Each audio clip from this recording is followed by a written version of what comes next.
All right, so Chernobyl. Hmm. When you hear that word, I mean, what comes to mind? I'm betting it's something like disaster, right? Yeah, pretty much. Desolation, Yeah, like a ghost town frozen in time, that kind of thing. exactly. But here's the thing, life. It finds a way. Hmm.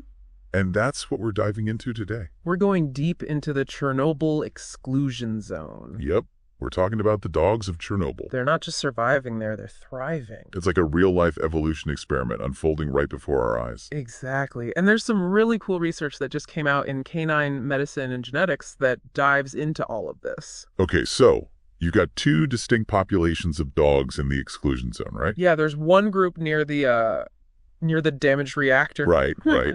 And then another group kind of hanging out in, like, abandoned Chernobyl City. Yep, that's right. And neither of those places sound exactly like a dog park, right? Oh, definitely not. We're talking radiation exposure, chemical contamination.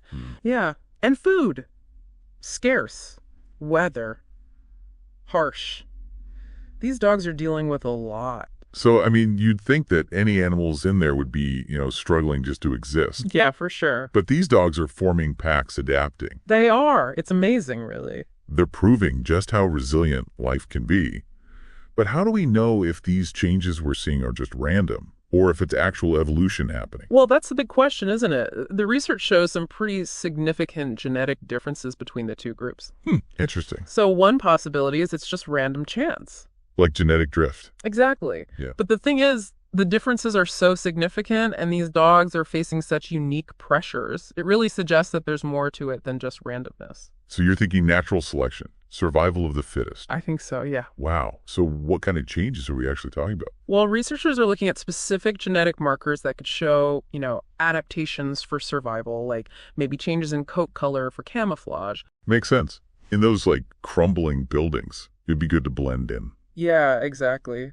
Or maybe even a change in metabolism to deal with the limited food. Interesting. Some dogs might even be developing resistance to radiation, or other contaminants. It's amazing. So we're, like, witnessing evolution in action. Pretty much, yeah. And it's all happening so fast. It's only been, 38 years since the disaster. Right. It's crazy to think about. It makes you wonder what other changes are happening around us that we haven't even noticed. Yeah, you're right. Like, what about the birds in our backyards? Or even, us? Exactly. Who knows what kind of adaptations are happening right under our noses? It's a mind-blowing thought, isn't it? It really is. I mean, Chernobyl is like this tragic event, but it's also given us this incredible opportunity to see how life can adapt and change. It has. It makes you think about the power of nature, even in the face of something like that. Absolutely. And it leaves you with a lot of questions. Definitely.